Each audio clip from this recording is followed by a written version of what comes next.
tell me about the redistricting fight and what just happened right down in the House of Delegates. Yeah, tonight was a historic night because the House of Delegates, under the leadership of Speaker Justin Peña-Melnick, have just passed the redistricting bill that they have pulled together. And really what this does is it takes a look at the recommendations that was made from the bipartisan Governor's Redistricting Advisory Commission and says that we are in an emergency. So it's an emergency piece of legislation, but then also gives it back to the people of Maryland on the ballot in November and says that the people of Maryland should have the final say.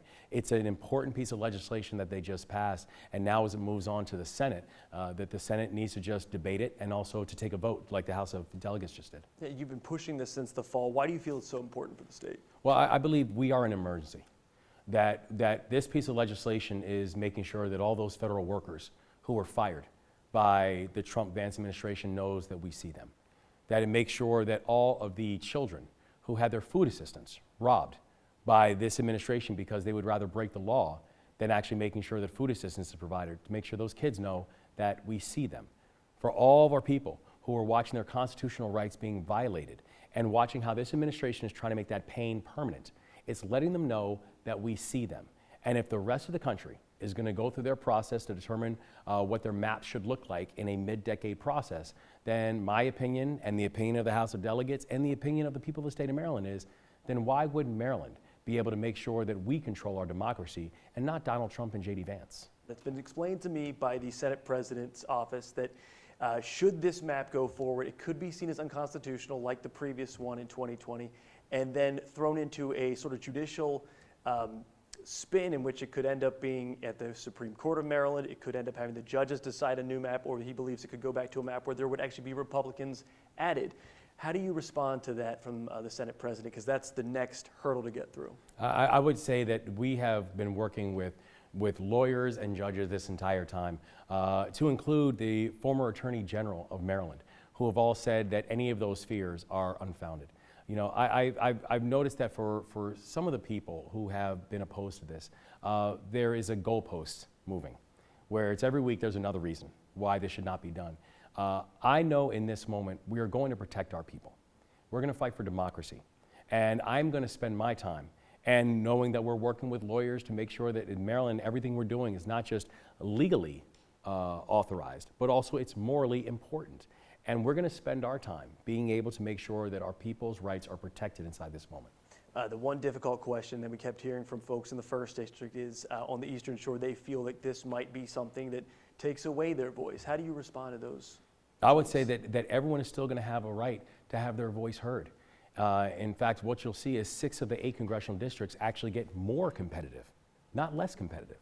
So this is not about pulling away or disenfranchising votes at all.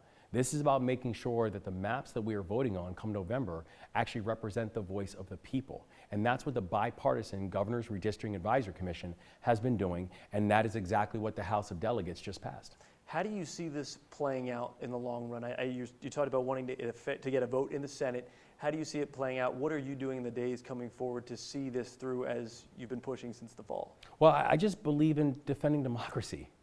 And all I'm asking from the Maryland Senate is call a vote. That we saw how the House of Delegates, that they debated it, they discussed it, and then they called a vote. You know what that's called? Democracy. And so all I'm asking from the Senate is actually practice what you preach. If you say you're for democracy, then take the bill that just come from the House, debate it, discuss it, call a vote. That's democracy.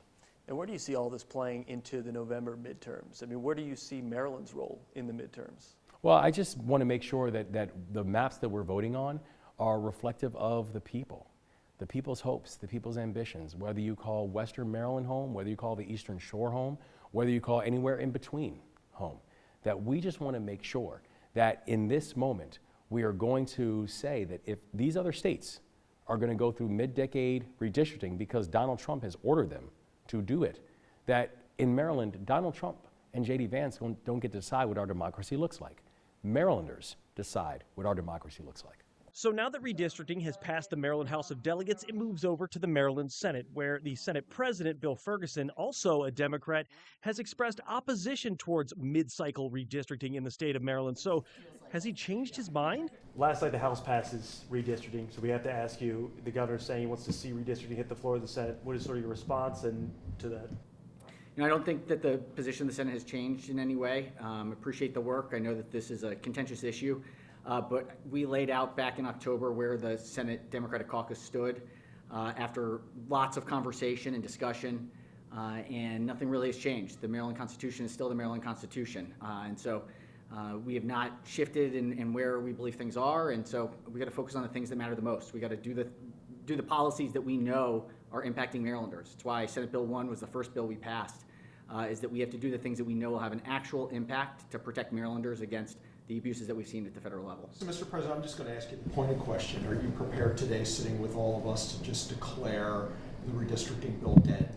Look, the window of opportunity closed on this a while ago. We know from the Attorney General that to do something to not impact the current election, we would have had to have done it at least 3 to 4 months prior to the filing date. So if this were back in August, September, October, that is when we would be approaching a timeline that would not massively disrupt the current 26 election cycle. That's direct advice from the Attorney General, who says they cannot file for election until they have a settled map, and that means all litigation is concluded. The average timeline for that is 3 to 4 months. We're sitting here on February 3rd, and 3 weeks away from the filing deadline, and so the opportunity to impact the 26 election, that window is closed. We are not prioritizing that piece of legislation. What I think is that mid-cycle redistricting, both historically and now, is a path towards mutually assured destruction. We saw what happened in Indiana. We see what has happened in some of the tone and tenor of the debate here in Maryland and across the country. What I know is that when I am in my community and when I am talking to my constituents, they're not talking about this. They are talking about their fear about what is happening with ICE. They're worried about the price of energy. They are worried about whether or not prescription drug costs are too high, whether their mortgage is going to raise because insurance rates are out of control. That is what my constituents are bringing to me every day. I think that, that's what we have to prioritize our time on, and every year there are thousands of bills. We have to prioritize. That's what legislating looks like in a 90-day session, and that's what we'll continue to do. Look, at the end of the day, this Sunday I was at the Federal Hill South Chili Cook-Off, right? There were 200 people out for a chili cook-off. I had one person bring up redistricting as being concerned, and about 25 say, that's a really bad idea. Thank you for not focusing time on it. It was overwhelming, and that is what I know a number of other senators are hearing and experiencing. That's what the Senate is going to be focused on, is the things that our constituents are talking about, which is their concern about prices, their ability to live in Maryland without being priced out. That's what our obligation is right now, and that's where we're going to spend our time.